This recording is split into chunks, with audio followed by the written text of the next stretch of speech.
దక్షిణ కశ్మీర్లోని పంజాత్ గ్రామంలో fishing festival ఘనంగా జరిగింది.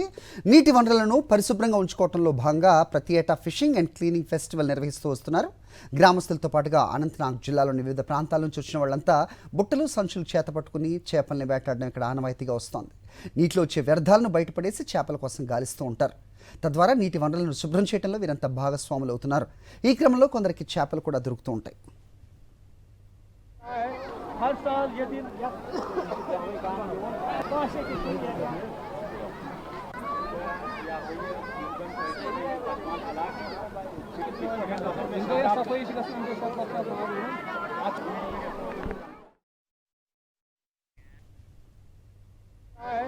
हर साल ये दिन